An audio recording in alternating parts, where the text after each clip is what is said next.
எல்லாருக்கும் வணக்கம். ஸோ நம்ம ஏற்கனவே புது 6th புது புக் ஃபுல்லாக முடிச்சாச்சு. 9 இயல்களும் அதே மாதிரி ஓல்டு புக்கில் பார்த்தோம்னா 1ல் இருந்து 6 வரைக்கும் முடிச்சாச்சு.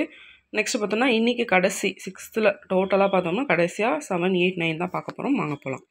ஸோ அதில் ஃபஸ்ட்டு இயல் 7ல் பார்த்தோம்னா திருக்குறள் பார்க்கலாம். அதில் இனியவை கூறல் அப்படின்னு சொல்லிட்டு. ஸோ இனிவை கூறல்னால் இனிமை பயக்கும் சொற்களை பேசுதல். கேட்கலாம் இனிவை கூறல் அப்படின்னா என்ன அர்த்தம் அப்படின்னு சொல்லிட்டு ஏபிசிடி போட்டு இனிமை பயக்கும் சொற்களை பேசுதல்ன்றது ஒன்று வச்சு கூட கேட்கலாம். ஸோ இனிவை குரல்னால் இனிமை பயக்கும் சொற்களை பேசுதல். ஓகே, ஃபர்ஸ்ட் குரல் பார்க்கலாம். இன்சொலால் ஈரம் அழகி படிரு இலவாம் செம்பொருள் கண்டார்வாய் சொல் அன்பு கலந்து வஞ்சம் அற்றவையாகிய சொற்கள் மெய்ப்பொருள் கண்டவர்களின் வாய் சொற்கள் இன்சொற்களாகும் அப்படின்னு சொல்லிட்டு சொல்கிறாங்க. ஸோ ஈரம்னா அன்பு, அழகினா கலந்து, படிருனா வஞ்சம், செம்பொருள் சிறந்த பொருள். ஸோ ஈரம் அன்பு, அழகி கலந்து, படிரு வஞ்சம், செம்பொருள் சிறந்த பொருள். அடுத்து பார்க்கலாம். அகனமர்ந்து ஈதலி நன்றே முகனமர்ந்து இன்சொலன் ஆகப்பெறின். அகனமர்ந்து ஈதலி நன்றே முகனமர்ந்து இன்சொலன் ஆகப்பெறின். உள்ளம் விரும்பி ஒருவருக்கு கொடுத்து உதவுவது நல்லது. முகமலர்ந்து ஒருவரை பார்த்து இனிய சொற்களை கூறுதல் அதைவிடவும் நல்லது. அகன் அகம், அதாவது உள்ளம். அமர் விருப்பம், அமர்ந்து விரும்பி. முகன் முகம். இன்சொல் இனிய சொல், இன்சொலன் இனிய சொற்களை பேசுபவன். ஸோ அகன்னா அகம், அகம் உள்ளம். அமர்னா விருப்பம், அமர்ந்துனா விரும்பி, அமர்ந்துனா விரும்பி. முகன் முகம். இன்சொல் இனிய சொல், இன்சொலன் இனிய சொற்களை பேசுபவன். முகத்தான் அமர்ந்தினிது நோக்கி அகத்தானாம் இன்சொல்லினதே அறம். ஸோ முகத்தால் விரும்பி இனிமையுடன் நோக்கி உள்ளம் கலந்த இன்சொற்களை கூறும் தன்மையில் உள்ளதே அறமாகும். அமர்ந்துனா விரும்பி, அகத்தான் ஆம் அப்படின்னா உள்ளம் கலந்து, இன்சொல்லினதே இனிய சொற்களை பேசுதலே. அடுத்து துன்புருவும் துவாமை இல்லாகும் யார் மாட்டும் இன்புருவும் இன்சொலவார்க்கு. ஸோ எல்லாரிடமும் இன்பம் தரும் இனிய சொற்களை பேசுவோரிடம் துன்பம் தரும் வறுமை அணுகாது அப்படின்றாங்க. ஸோ துன்புருவம்னா துன்பம் தரும், இன்புருவம்னா இன்பம் தரும், யார் மாட்டும் யார் இழுத்தும், துவாமைனா வறுமை. பணிவுடையன் இன்சொலனாதல் ஒருவருக்கு அணியல்ல மற்றும் பர. அதாவது ஒருத்தங்களுக்கு பணிவுடைமையானவன் என்ன அப்படின்னு பார்த்தோம்னா இன்சொல் பேசுவனாகவும் விளங்குவதே பார்த்தோம்னா ஒருத்தங்களுக்கு உண்மையான அணிகலன். அதாவது பணிவாக இருக்கணும், இன்சொல் பேசுறது தான் ஒருத்தங்களுக்கு உண்மையான ஒரு அணிகலன். உடல் அழகுக்காக நம்ம அணியும் பல இதெல்லாம் இருக்கு இல்லையா, நகைலாம் இருக்கு இல்லையா, அதெல்லாம் உண்மையான அணிகலன் இல்லை அப்படின்னு சொல்கிறாங்க. ஸோ அணினா அழகுக்காக அணியும் நகைகள், ஒருவருக்குன்னா ஒருவனுக்கு. அடுத்து அல்லவை தேய அறம் பெருகும் நல்லவை நாடி இனிய சொல்லின். அதாவது பிறருக்கு நன்மையானவற்றை நாடி இனிமையுடைய சொற்களை சொல்லின் பாவங்கள் தேய்ந்து குறைய அறம் வளர்ந்து பெருகும். ஸோ ஒருத்தவங்களுக்கு பாவம் குறையணும் அப்படின்னு சொன்னோன்னா மற்றவங்கக்கிட்ட பார்த்தோம்னா நல்ல விஷயத்த பேசினோம்னா நம்மளோட பாவங்கள்லாம் தேஞ்சு அறம் பெருகும் அப்படின்றாங்க. ஸோ அல்லவைனா பாவம், நாடினா விரும்பி. அடுத்து நயனீன்று நன்றி பயக்கும் பயனீன்று பண்பின் தலைப்பிரியா சொல் பிறருக்கு நன்மையான பயனை தந்து நல்ல பண்பிலிருந்து நீங்காத சொற்கள் வழங்குவோனுக்கும் இன்பம் தந்து நன்மை பயக்கும் அப்படின்றாங்க. ஸோ பிறருக்கு நன்மையான பயனை தந்த நல்ல பண்பிலிருந்து நீங்காத சொற்கள், நல்ல சொற்கள், அவ்வளோதான், முடிஞ்சு போச்சு. ஸோ வழங்குவோனுக்கும் இன்பம் தந்து நன்மை பயக்கும் அப்படின்னு சொல்கிறாங்க.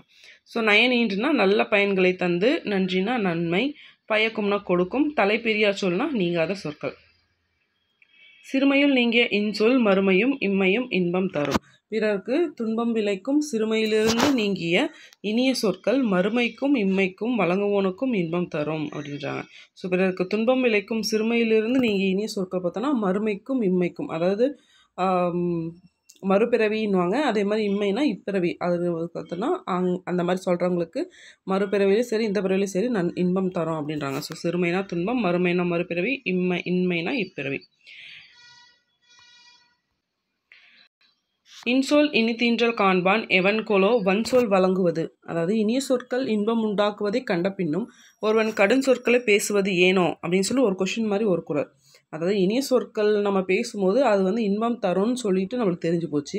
இருந்தாலும் ஒருத்தவங்க தெரிஞ்ச பின்னாடியும் அது கடுஞ்சொல் பேசுறதுக்கு காரணம் என்ன, ஏன் பேசணும் அப்படின்னு சொல்லிட்டு கேட்குறாங்க. இனிதீன்றல்னா இனிது கூட்டல் ஈன்றல், ஈன்றல்னா தருதல் உண்டாக்குதல், வன்சொல்னா கடுஞ்சொல், எவன் கொலோ அப்படின்னா என்ன காரணமோ, ஏனோ அப்படின்றது, எவன் கொலோனா என்ன காரணமோ ஏனோ. நெக்ஸ்ட் நம்மளுக்கு பரிச்சயமான ஒரு குறள். இனிய உளவாக இன்னாத குறள் கனி இருப்ப காய்க்கவன் தற்று. அதாவது இன்பம் தரும் இனிய சொற்கள் இருக்கும்போது துன்பம் தரும் கழிச்சொற்களை பேசுவது, கனிகள் இருக்கும்போது காய்களை விரும்பி உண்பதை போன்றது அப்படின்னு சொல்லிட்டு சொல்கிறாங்க. ஸோ கவர்தல்னா நுகர்தல், அற்றுனா அது போன்றது, முன்பு படித்தது நினைவில் இருக்கிறதா, அதான் கேட்குறாங்க.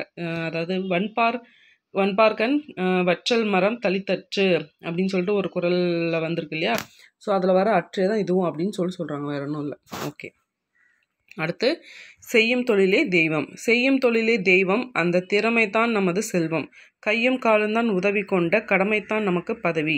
நெக்ஸ்ட், பயிரை வளர்த்தால் பலனாகும், அது உயிரை காக்கும் உணவாகும், வெயிலே நமக்கு துணையாகும், இந்த வேர்வைகள் எல்லாம் விதையாகும், தினம் வேலையுண்டு குலமானமுண்டு, வருங்காலம் உண்டு அதை நம்பிடுவோம், காயும் ஒரு நாள் கனியாகும், நம் கனவும் ஒரு நாள் நனவாகும், காயும் கனியும் விலையாகும், நம் கனவும் நினைவும் நிலையாகும், உடல் வாடினாலும் பசி மீறினாலும் வழி மாறிடாமல் வாழ்ந்திடுவோம். எழுதுனது பார்த்தோம்னா பட்டுக்கோட்டை கல்யாண சுந்தரம். ஸோ ஃபஸ்ட்டே வந்து செய்யும் தொழிலே தெய்வம் அப்படின்னாலே நமக்கு நல்லாவே தெரிஞ்சிடும், பட்டுக்கோட்டை கல்யாண சுந்தரம் அப்படின்னு சொல்லிட்டு. ஸோ ஆசிரியர் குறி பார்க்கலாம்.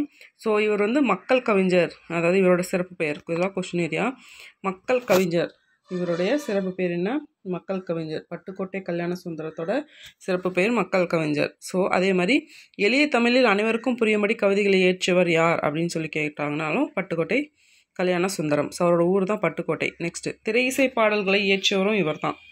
ஸோ கேட்கலாம், திரை இசை பாடல்களை வந்து பாடியிருக்காரு அப்படின்னு ஸ்டேட்மெண்ட்டில் வந்து கொடுத்து கேட்கலாம். உழைக்கும் மக்களின் துயரங்களை பொதுவுடைமை சிந்தனைகளையும் தமது பாடல்கள் வழி பரவலாக்கினார் அப்படின்றதையும் கேட்கலாம். ஸோ பட்டுக்கோட்டை அருகே உள்ள செங்கப்படுத்தாங்காடு என்னும் ஊரில் பிறந்தவர். ஸோ அவரோட ஊர் பட்டுக்கோட்டையும் தெரியும், அதில் செங்கப்படுத்தாங்காடு அப்படின்ற ஊரில் பிறந்தவர். ஸோ அவரோட காலம் 13/4/1930 8/10/1959 வரைக்கும் அவரோட காலம். ஸோ 1959 இறந்து போயிடுறாரு. அடுத்த ஒரு உரைநடை பார்க்கலாம். கல்லிலே கலைவண்ணம்.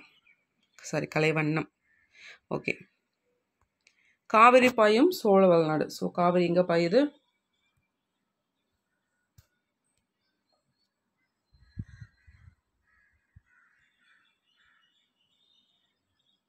ஸோ காவிரி பாயும் சோழ வளநாடு. காவிரி எங்கே பாயுது? சோழ வளநாட்டில் வந்து பாயுது. நெக்ஸ்ட்டு, கலைகளின் விளைநிலம். அதே மாதிரி கலைகளின் விளைநிலம் இது சோழ வளநாடு. ஸோ காவிரி பாயும் சோழ வளநாடு, கலைகளின் விளைநிலம். வியக்க வைக்கும் கட்டடக்கலையும் சிற்பக்கலையும் கொழிக்கும் ஊர் என்னது? Kumbakonam. So next question area, வியக்க வைக்கும் கட்டடக்கலையும் சிற்பக்கலையும் கொழிக்கும் ஊர் எது? கும்பகோணம். இவ்வூரின் தென்புறம் தான் அரிசிலாறு பாய்கிறது. ரொம்ப முக்கியமான பாயிண்ட். இந்த கும்பகோணத்தோட தென்புறத்தில் பாயறது பேர் வந்து அரிசிலாறு. அது வந்து இப்போ என்னன்னு கூப்பிட்றாங்கன்னா அரசலாறு அப்படின்னு சொல்லி கூப்பிடுவாங்க. அது கீழே ஒரு பாயிண்ட் கொடுத்துருப்பாங்க. இக்காலத்தில் அரசலாறு என்று வழங்கப்படுகிறது. இதுவுமே கொஸ்டின் ஏரியா தான். அரசிலாறு வந்து இப்போ வந்து என்னன்னு இக்காலத்தில் என்ன அப்படின்னு வழங்கப்படுகிறது அப்படின்னு கொஸ்டின் கேட்டாங்கன்னா என்ன வரும்? அரசலாறு. ஸோ அரிசிலாறு அந்த காலத்தது, இப்போ அரசலாறு. ஓகே, எந்த பக்கத்தில்?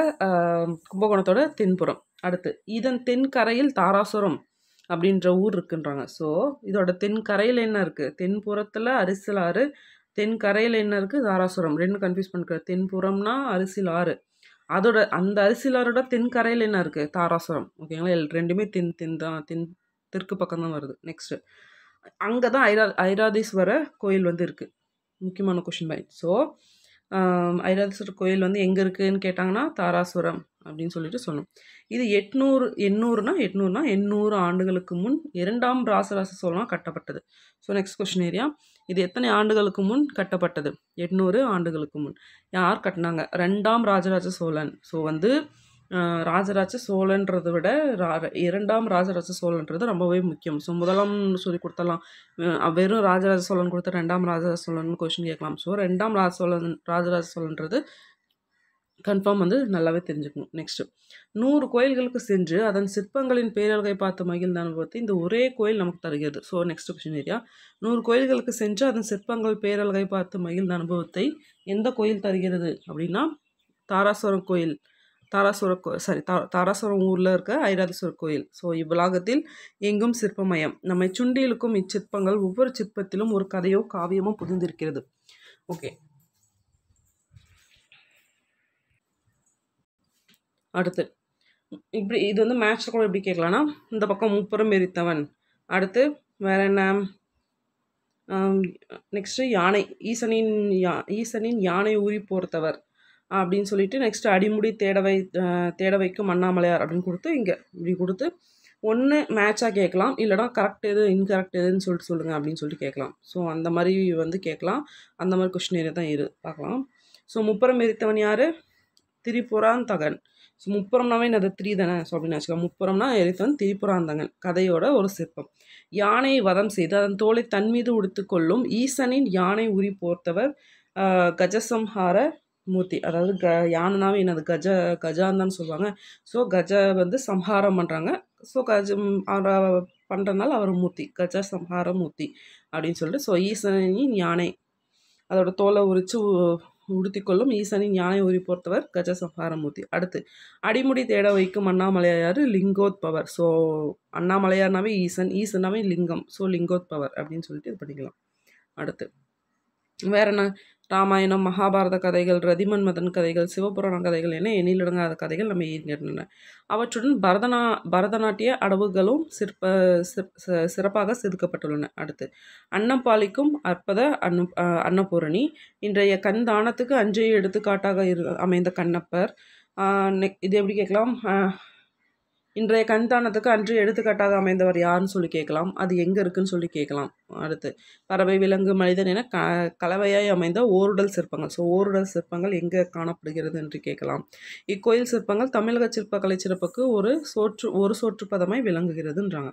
ஸோ ஒவ்வொரு துணியின் 4 பட்டைகளிலும் அமைந்த சிற்றோவியங்கள் அரிதும் அழகுமாய் காணப்பட்டவை.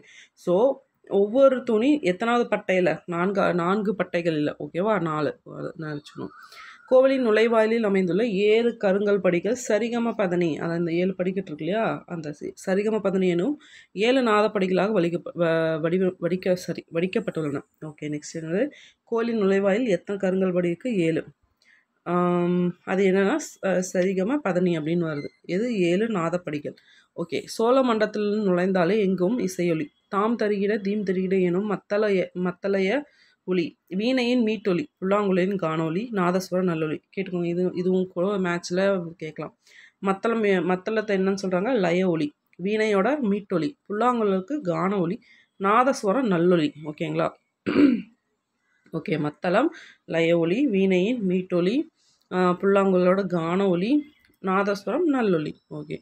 நெக்ஸ்ட்டு தாராசுரம் கோயிலில் கூம்பிய விமானம். நெக்ஸ்ட்டு முக்கியமான ஒரு இது, தாராசுரம் கோயிலில் பார்த்தோன்னா ஒரு கூம்பிய விமான தோற்றம், அதுக்கு கீழே இருபுறம் யானைகளும் குதிரைகளும் பூட்டிய ரதம் போல அமைந்த மண்டபம் வான்வெளி ரகசியத்தை காட்டுவதாக யார் சொல்கிறாங்க? கார்ல் சேகன் அப்படின்ற ஒரு வானவியல் அறிஞர் வந்து சொல்கிறாரு. ஸோ இது வந்து கேட்பாங்க. கார்ல் சேகன் அப்படின்றதும் தெரிஞ்சுக்கணும். பேர் நல்லா தெரியும், கார்ல் சேகன்.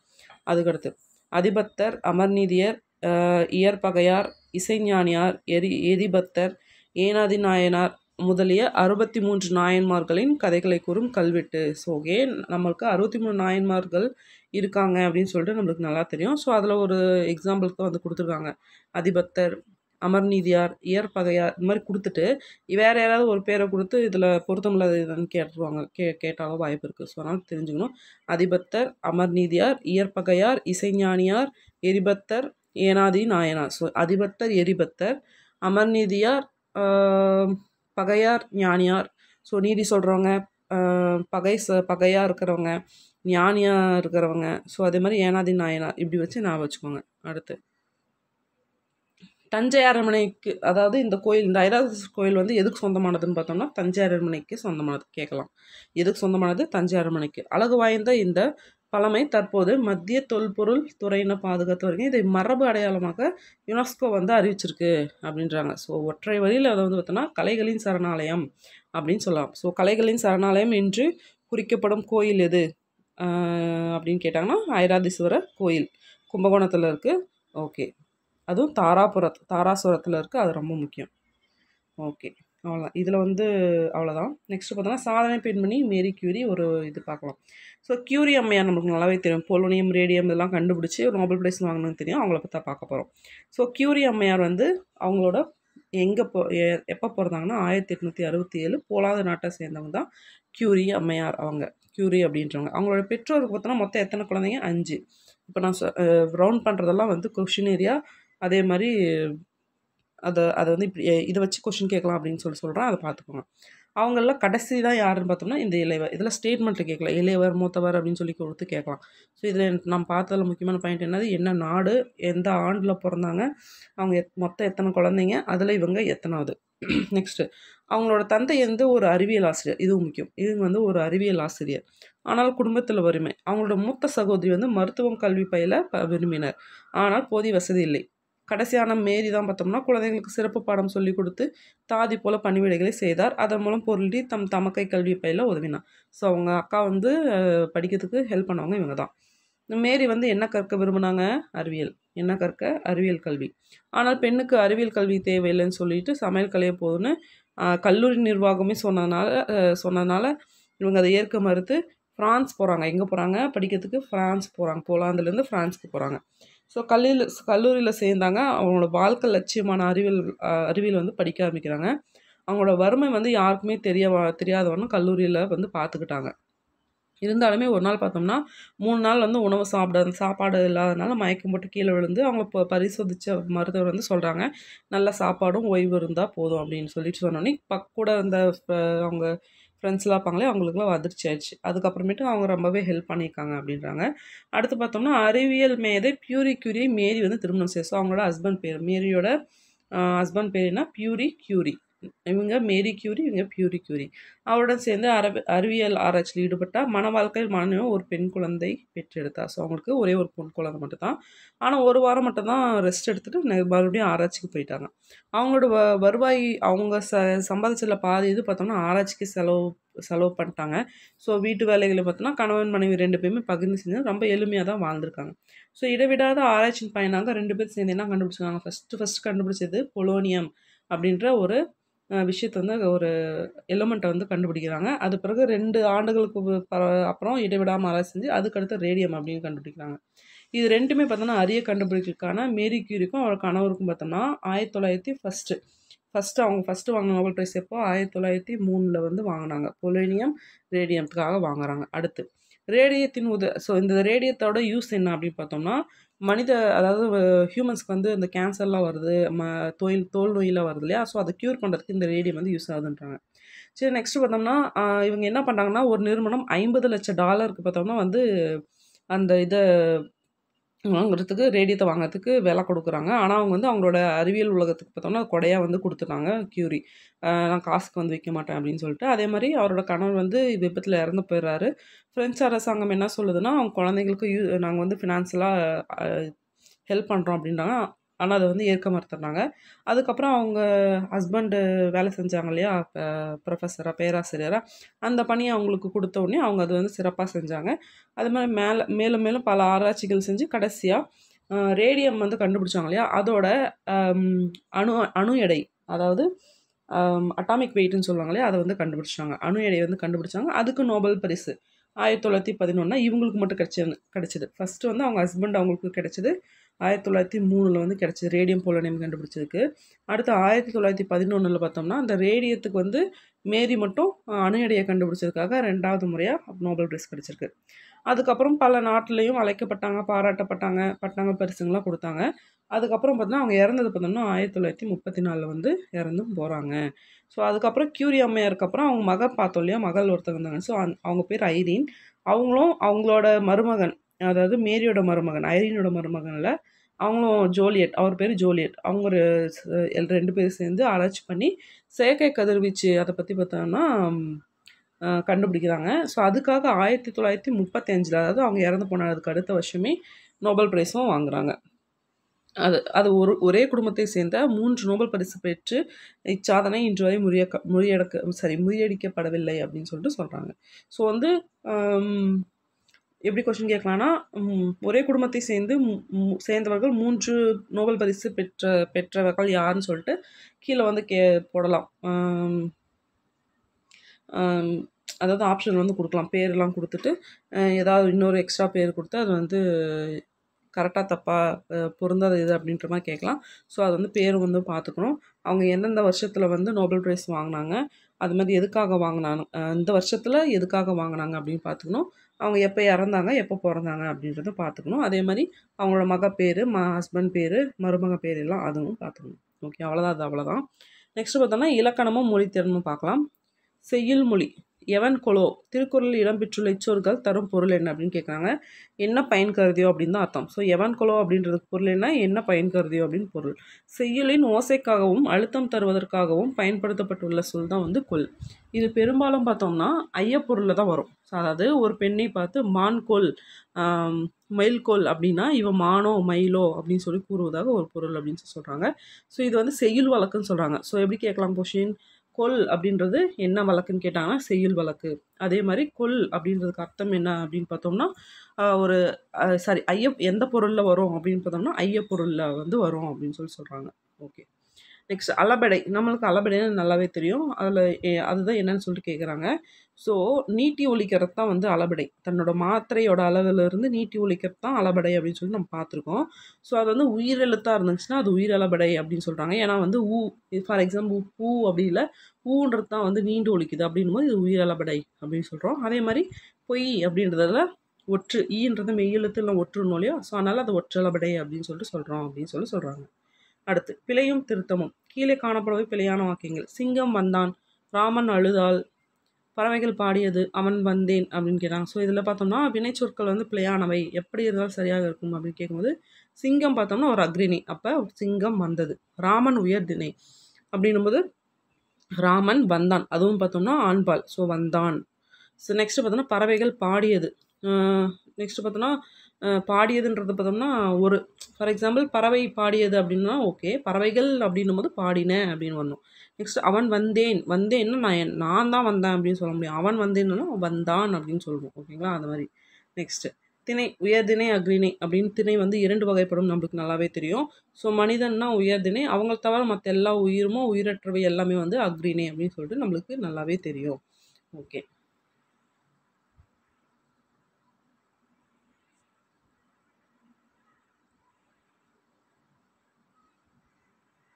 வல்லினம் மெல்லினம் இடையினம் நல்லாவே தெரியும் உங்களுக்கு. அதே மாதிரி நம்மளுக்கு நல்லாவே தெரியும் வல்லெழுத்துனா வல்லின எழுத்துக்கு தொடர்ந்து அதோட இனமான மெல்லினம் எழுத்து வரதான் வந்து நம்மளுக்கு நல்லா தெரியும். இனம் எழுத்து வந்துனா வல்லினத்துக்கு எப்பவுமே மெல்லினம் தான். இணையினன்றது வந்து எதுக்குமே இல்லாமல் நிற்காது, அதோட அதுக்கே வந்து வரும் அப்படின்னு சொல்லி நம்ம பார்த்தோம் இல்லையா. ஸோ அது பார்த்துக்கணும்.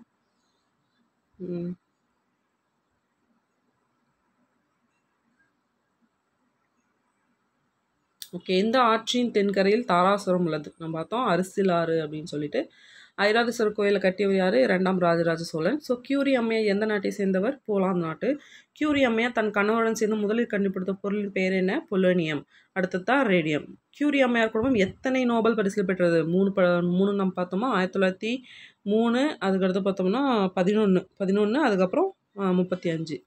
அடுத்து துவாமை சொல்லின் பொருள் எது அப்படின்னு கேட்குறாங்க. எப்போது அறம் பெருகும் அப்படின்றாங்க. ஸோ அறம் எப்போ பெருகும்? இனிய சொற்களை வந்து பேசும்போது வந்து அறம் பெருகும்னா. ஸோ துவாமை அப்படின்னா வறுமை அப்படின்னு சொல்லிட்டு அர்த்தம்.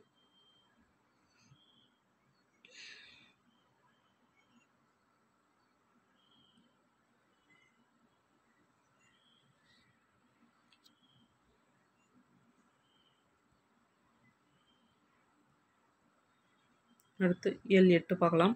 செய்யுள் ஒரு தனிப்பாடல். கல்லைத்தான் மண்ணைத்தான் காட்சித்தான் குடிக்கத்தான் கற்பித்தானா, இல்லைத்தான் பொன்னைத்தான் எனக்குத்தான் கொடுத்துத்தான் ரச்சித்தானா, அல்லைத்தான் சொல்லித்தான் ஆரைத்தான் நோவத்தான் ஐயோ, எங்கும் பல்லைத்தான் திறக்கத்தான் பதுமத்தான் புவியல்தான் பண்ணினானே.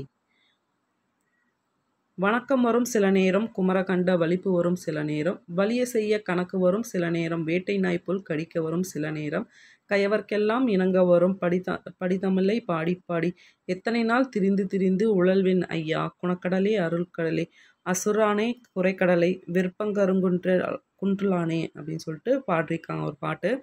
ராமச்சந்திரர் எழுதுனது யான்னு பார்த்தோம்னா ராமச்சந்திர கவிராயர். அதாவது கல்லையும் மண்ணையும் காய்ச்சி தான் குடிக்க இறைவன் சொல்லி தரலையே, அதே மாதிரி பொன்பொருள் எனக்கு கொடுத்து காக்கவும் இல்லையே, இதற்காக யாரை குற்றம் சொல்லி என்ன பயன் அப்படின்றான், புலம்புறாங்க. ஸோ எங்கும் எல்லாரிடமும் பல்லை காட்டி பிழைக்குமாறு இறைவன் என்னை படைத்து விட்டானே அப்படின்னு சொல்லிட்டு அந்த ஃபர்ஸ்ட் இது சொல்கிறாங்க. ஸோ ரச்சித்தானா காப்பாற்றினானா, அல்லைத்தான்னா அதுவும் அல்லாமல், ஆரைத்தான்னா யாரைத்தான், பதுமத்தான்னா தாமரையில் உள்ள பிரம்மன். ஸோ இது வந்து கொஞ்சம் டிஃப்ரெண்ட்டாக பார்த்துக்கணும். பதுமத்தான்னா தாமரையில் உள்ள பிரம்மன். புவினா உலகம். நெக்ஸ்ட்டு பார்க்கலாம். பாட்டு பாடி பரிசு வாங்கும் பணம் படைத்தவர்களை பார்க்க போகும்போது சில நேரம் அவர்கள் வணக்கம் சொல்லி வரவேற்கிறார்கள். சில நேரம் என்னை கண்டதும் அவர்களுக்கு குமரக்கண்ட வலிப்பு வருகிறது. முகத்தை திருப்பிக் கொள்கிறார்கள். சில நேரம் என்னை ஏறிட்டு பார்க்காமல் வேண்டுமென்றே கணக்கு புத்தகங்களை புரட்டுகிறார்கள். சில நேரம் நாய்களைப் போல கடிக்க வருகிறார்கள். இப்படிப்பட்ட கயவர்களிடம் தமிழை பாடி பாடி பரிசு வாங்க இன்னும் எத்தனை நாள் நான் திருந்தி அலைவேன்? ஒலிக்கும் கடலாக இருந்த அரக்கர்களை வென்றவனே, திருப்பரங்குன்றத்தில் விளங்கும் முருகா கூறு அப்படின்னு சொல்லி புலம்புறாங்க. ஓகே, சொற்பொருள் பார்க்கலாம். குமரக்கண்ட வலிப்புனா ஒரு வகை வலிப்பு நோய். இணக்க வரும்படினா அவர்கள் மனம் கனியும்படி. குணக்கடலை அருட்கடலை முருகனை வந்து சொல்கிறாங்களே, குணக்கடலை அருட்கடலை அப்படின்னு சொல்லிட்டு அவர் கூப்பிட்றாரு. குறைக்கடல்னா ஒலிக்கும் கடல். அசுரர்கள் கடல் வடிவில் வந்தார்கள் அப்படின்றது கதை. ஸோ அதனால் அது குறைக்கடல் அப்படின்றாங்க. ஸோ குன்றுலான் அப்படின்னா திருப்பரங்குன்றத்தில் உள்ள முருகன். ஓகே, நூல் குறிப்பு பார்க்கலாம். புலவர்கள் பலர் அவ்வப்போது பாடிய பல பாடல்களின் தொகுக்கப்படாமல் இருக்குது. அதெல்லாம் திரட்டுறது தான் வந்து தனிப்பாடல் திரட்டு அப்படின்னு சொல்லிட்டு தொகுத்து வச்சுருக்காங்க. ஸோ நெக்ஸ்ட் பார்த்தோன்னா பெரும்பாலான பாடல்கள் பார்த்தோன்னா 200 கேட்கலாம். எத்தனை ஆண்டுகளில் வந்து பாடப்பட்டவை பார்த்தோன்னா 200 முதல் 300, 200லேருந்து 300 ஆண்டுக்குள்ளார பாடப்பட்டது தான் தனிப்பாடல் திரட்டு. ஸோ பாடப்பகுதியில் வந்து இடம்பெற்றுள்ள பாடல்களை பாடியவர் ராமச்சந்திர கவிராயர். துன்பத்தை நகைச்சுவையோடு சொல்வதில் வல்லவர். ஸோ துன்பத்தை நகைச்சுவையுடன் சொல்கிறது யார் அப்படின்னு பார்த்தோம்னா ராமச்சந்திர கவிராயர். ஸோ இந்த பாடல் பார்த்தோம்னா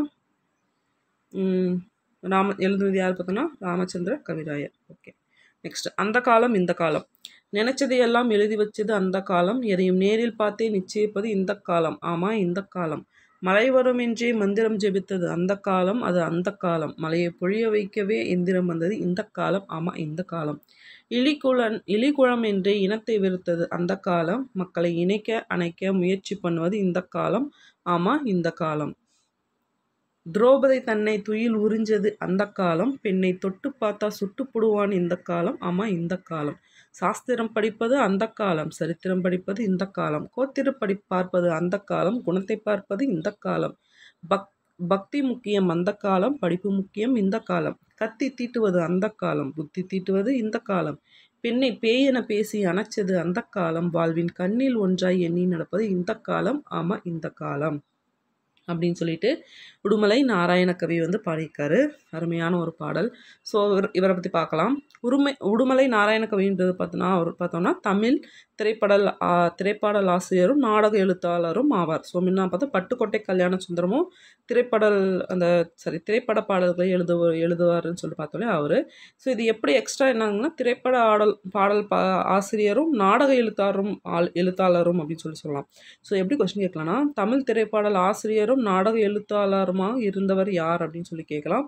ஸோ பட்டுக்கோட்டை கல்யாண சுந்தரம், உடுமலை நாராயண கவி, பாரதிதாசன் சொல்லிட்டு சும்மா எக்ஸ்ட்ரா அந்த மாதிரி கொடுத்துட்டாங்கன்னா ரெண்டுத்துக்கு கன்ஃபியூஸ் ஆகக்கூடாது. ஸோ திரைப்படல் ஆசிரியர் அவங்க. ஸோ திரைப்படல் ஆசிரியர் ப்ளஸ் நாடக எழுத்தாளர்னா உடுமலை நாராயண கவி அப்படின்றது. ஓகே, பாமர மக்களிடையே விழிப்புணர்வு ஏற்படுத்தும் வகையில் சமுதாய பாடல்களை எழுதி சீர்திருத்த கருத்துக்களை பரப்பியவர் இவர் தான். ஸோ அதே மாதிரி தான் அவருமே அவங்க வறுமையில் இருக்கவங்க அவங்களோட நிலைமையை வந்து பாடினவர் அப்படின்னு சொல்லிட்டு நம்ம பார்த்துருக்கோம். ஸோ அவர் யாருன்னா மக்கள் கவிஞர். இவருக்கு வந்து பகுத்தறிவு கவிராயர் அப்படின்னு சொல்லிட்டு தமிழக மக்களால் அழைக்கப்படுகிறார். ஸோ மக்கள் கவிஞர் யார்? பட்டுக்கோட்டை கல்யாண சுந்தரம். உடுமலை நாராயண கவி யார்? பகுத்தறிவு கவிராயர். ஸோ இவரோட காலம் பார்த்தோம்னா 25/9/1899 முதல் 23/5/1989. ஸோ 1899 அதே மாதத்தில் தான் பார்த்தோம்னா கர்சன் வந்து வருவார். கவர்னர் ஜெனரலாக அப்பாயின்ட் பண்ணுவாங்க இல்லையா? ஸோ அந்த இயர் ஞாபகம் வச்சுக்கோங்க அப்படி. ஓகே, அடுத்து வந்து ஒரு உரைநடை. தயக்கமின்றி தமிழிலே பேசுவோம். ஸோ இதில் மெயினாக நம்ம பார்க்க வேண்டியது என்னென்னா அதாவது ஆங்கிலம் கலந்த இது பேசுவோம் இல்லையா? ஃபார் எக்ஸாம்பிள் வந்து பஸ்ஸு போயிடுச்சு பாரு அப்படின்னு சொல்லுவோம் இல்லையா? ஸோ அந்த மாதிரிலாம் தப்புன்னு சொல்லிட்டு சொல்கிறது தான் இதுவாக இருக்கும். ஸோ இதில் பார்த்தா நம்ம தெரிஞ்சுக்க வேண்டியது எதுன்னு பார்த்தோம்னா இதுதான். இந்த பாக்ஸ் கொஷின் தான் மெயின் கொஷின் ஏரியா.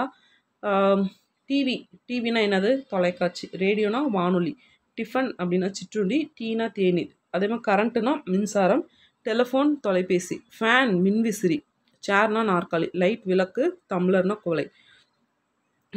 வேற என்னெல்லாம் சொல்கிறாங்க பார்த்தோன்னா போஸ்ட் ஆஃபீஸ்னால் அஞ்சல் நிலையம். நெக்ஸ்ட்டு பார்த்தோன்னா வேற என்ன அடுத்து பார்க்கலாம். பஸ்ஸுன்னா என்னன்னு சொல்லுவாங்க? பேருந்து. நெக்ஸ்ட் பார்த்தோன்னா 30 பேருந்து.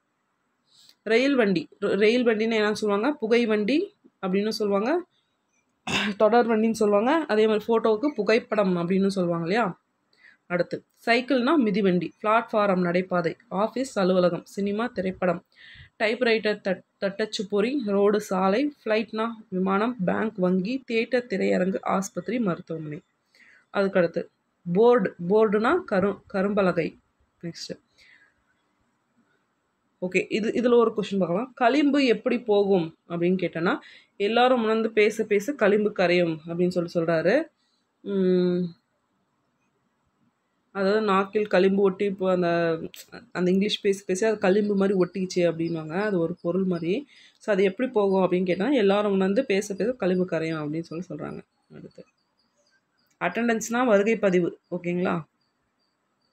அடுத்து இனிஷியல்னா பெயரோட முன்னெழுத்து அப்படின்வாங்க, இனிஷியல்னா. ஓகே. அடுத்து கம்ப்யூட்டர் அப்படின்னா கணினி, காலேஜ் கல்லூரி, யூனிவர்சிட்டி பல்கலைக்கழகம், டெலஸ்கோப் தொலைநோக்கி, தெர்மாமீட்டர் வெப்பமானி, இன்டர்நெட் இணையம், ஸ்கூல்னா பள்ளி, சயின்ஸ் அறிவியல், மைக்ரோஸ்கோப்னா நுண்ணோக்கி, நம்பர்னா எண். ஸோ டெலஸ்கோப்பும் மைக்ரோஸ்கோப்பும் கரெக்டாக பார்த்துக்கோங்க. டெலஸ்கோப்லாம் நம்ம தொலைவாக இருக்கிறத பார்க்கறது தான் டெலஸ்கோப்லையா. ஸோ அப்படின்போது தொலைநோக்கி. மைக்ரோஸ்கோப்னா சின்னதாக நுண்ணியதாக இருக்கிறது வந்து பெருசாக பார்க்கறது. ஸோ நுண்ணோக்கி. ஓகே. நமஸ்காரம். நமஸ்காரத்தை தமிழ் என்னன்னு சொல்லுவோம்? நமஸ்காரம் தமிழ் என்ன சொல்லுவோம்? வணக்கம். அடுத்து இப்போ ஸ்ரீமான் ஸ்ரீமதி எப்படி கூப்பிட்றாங்க? நம்ம திருமதின்னு மாற்றிட்டோம். அதுமாதிரி சர்வகலாசாலையை என்னன்னு சொல்கிறாங்க? பல்கலைக்கழகம். கவர்னர்னா ஆளுநர். அடுத்து ஸ்வீட் ஸ்டாலில் இனிப்பகம். டியூப்லைட் அப்படின்னா குழல் விளக்கு. ஓகே. அடுத்து மகிழ்வுந்துனா கார். தேநீருக்கு டீ. குழம்பி நீர் அப்படின்னா காஃபி. சைக்கிள்னா ஈருளின்னு சொல்லிட்டு தான் வைக்கணும்னு நினச்சாங்க. பட் வந்து யார் வாயில் வரல அப்படின்னு சொல்லிட்டு மிதிவண்டி அப்படின்னு சொல்லி வச்சாங்க. ஸோ கேட்கலாம், ஈருளி அப்படின்னு கேட்டாங்கன்னா சைக்கிள் மிதிவண்டி அப்படின்னு சொல்லி தெரிஞ்சுக்கணும். நெக்ஸ்ட் நெகிழி பிளாஸ்டிக். ஊடகம் மீடியா. ஓகே. நம்ம இப்போ நான் சொன்னதெல்லாம் தான் வந்து அந்த கலைச்சொற்கள் படிப்போம் இல்லையா. ஸோ இது கேட்கலாம். ஸோ பார்த்துக்கணும். அடுத்து நாடு நகரம் ரொம்ப முக்கியமான ஒரு லெசன். ஸோ நாடு என்னும் சொல் ஆதியில் மக்கள் வாழும் நிலத்தை குறிப்பதற்காக வழங்கப்பட்டது. அந்த முறையில் தமிழக வாழ்ந்த நாடு பார்த்தோம்னா தமிழ்நாடு. ஸோ தமிழக வாழ்ந்த நாடு தான் தமிழ்நாடு. மூவேந்தர்களின் ஆட்சிக்கு உட்பட்ட தமிழ்நாட்டின் பகுதிகள் அவரவர்கள் பெயராலேயே என்ன இது பண்ணிக்கிட்டாங்க பார்த்தோன்னா சேரநாடு, சோழநாடு, பாண்டி நாடு அப்படின்னு சொல்லிட்டு அவங்க பேர் வச்சுக்கிட்டாங்க. இப்பெயர்கள் மிக தொன்மை வாய்ந்த தமிழ் இலக்கியத்தில் காணப்படுகின்றன. ஸோ நெக்ஸ்ட் பார்த்தோன்னா நாளடைவில் அந்த முன்னாடோட உட்பிரிவி தான் நாடு அப்படின்னு சொல்லிட்டு அழைக்கப்பட்டன. அது என்னன்னு பார்த்தோம்னா கொங்கு நாடு, தொண்டை நாடு. இதுக்கெல்லாம் வந்து எக்ஸாம்பிள் அப்படின்னு சொல்லி சொல்கிறாங்க. சிறுபான்மையாக சில தனியூர்களுக்கு நாடு அப்படின்னு சொல்லிட்டு பேர் இருக்காங்க. முன்னால் முரப்பு நாடு அப்படின்னா பாண்டி மண்டலத்தை சேர்ந்தது. ஸோ கொஷின் ஏரியா முரப்பு நாடுனா எந்த மண்டலம்னா பாண்டி நாடு, பாண்டி மண்டலம். இப்போ வந்து முரப்பு நாடு என்னன்னு சொல்கிறாங்க பார்த்தோம்னா அந்த இப்பொழுது அப்பெயர் பொருணை ஆற்றின் கரையில் உள்ள ஒரு சிற்றூரின் பெயராக நிலவுகிறது. ஸோ முரப்பு நாடு அப்படின்றது சிற்றூரில் இப்போ என்னவா வழங்குது? எந்த ஆற்று கரையில் இருக்குது? பொருணை ஆற்று கரை. ஸோ முரப்பு நாடு, பாண்டி மண்டலம், பொருணை ஆற்று. அடுத்து பார்த்தோம்னா அதற்கு எதிரே ஆற்றில் மறுகரையில் உள்ள மற்றொரு சிற்றூர் பார்த்தோம்னா வல்லநாடு. ஸோ முரப்பு நாடுக்கு எதிரே இருக்கிற ஆற்றோட மறுகரையில் இருக்க இன்னொரு சிற்றூர் பார்த்தோம்னா வல்லநாடு. அடுத்து பார்த்தோன்னா இந்த மாதிரி நாடு என்னும் சொல் ஊரை குறிக்கும் முறையில் சோழ நாட்டிலும் காணலாம். ஸோ சோழ நாட்டிலையும் இருக்குது அப்படின்னு சொல்கிறாங்க. ஸோ மாயவரத்திற்கு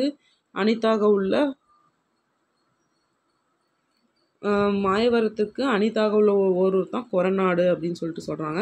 அதை வந்து கூரைநாடு அப்படின்றது தான் வந்து பார்த்தோன்னா கொரநாடு அப்படின்னு சொல்லுவோம். ஃபஸ்ட்டு வந்து கூரை நாடு இருந்துச்சு, அது வந்து கொரநாடு. ஸோ எப்படி கேட்கலாம், கூரை நாடுன்றது இப்போ எப்படி கூப்பிட்றாங்கன்னா கொரநாடு அப்படின்னு சொல்லிட்டு மருவு. ஸோ அதே மாதிரி கூரை நாடோட மருவு என்ன அப்படின்னு கேட்கலாம், கொரநாடு.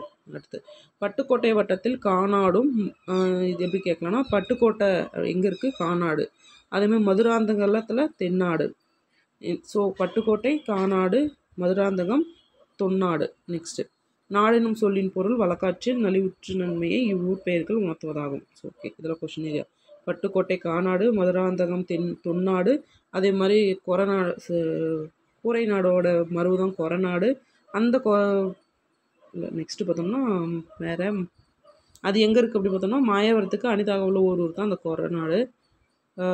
நெக்ஸ்ட்டு பார்த்தோம்னா முரப்பு நாடு அப்படின்னு சொல்லிட்டு ஒரு நாடு இருக்குது. அது எந்த மண்டலம் பார்த்தோன்னா பாண்டி மண்டலம். அதுக்கு வந்து அந்த பேர் இருக்கிறது வந்து பார்த்தோன்னா அந்த பேரில் இருக்க ஒரு சிற்றூர் பார்த்தோன்னா பொருணை ஆற்றோட கரையில் இருக்குது. அந்த பொருணை ஆற்று கரையோட மறுபக்கத்தில் இருக்க கரையில் பார்த்து இருக்க சிற்றூர் பேர் வந்து வல்லநாடு. ஸோ கொரநாடு சரி முரப்பு நாடு, அதுக்கு ஆப்போசிட்டில் இருக்கிறது வல்லநாடு. நெக்ஸ்ட் நகரம்.